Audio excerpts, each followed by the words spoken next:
আসসালামু আলাইকুম। আজকে গেছিলাম আমরা চাঁদখালি গরুর হাটে। পাইকগাছা থেকে অনেক ভিতরে। গরুর হাটে গিয়ে গরু অনেক কম পাইছি, তাই একজনের সাথে করে তার বাসায় যেয়ে গরু দেখলাম।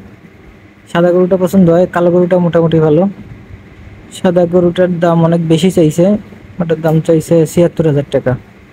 তা আমরা আমরা বলছি আমাদের ৬০,০০০ বাজেট আছে, তাতে আর হয় নাই। পরে তাদের খামারে গেলাম, দেখলাম অনেক গরু রাখা। তারা ওই হাট থেকেই কিনে রাখছে এই গরুগুলা, আহ, পরের দিন অন্য হাটে বিক্রি করবে। এই জন্য ওরা কিনে রাখে, বিদায় আসছে, আমাদের কপালের হয় না।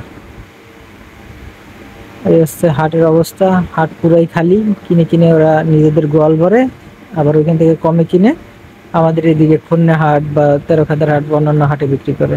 এই হচ্ছে সেই সাদা গরুটা পছন্দের। মিঠু ভাইয়ের সাথে মিলে যাচ্ছে। পরে ফটক তুললাম আমি আর জনি, দুইজন রাস্তায় দাঁড়ায় যাত্রাপথে। এবং সর্বশেষে হুজুরের হোটেলে গোস্ত দিয়ে ভাত খেলাম।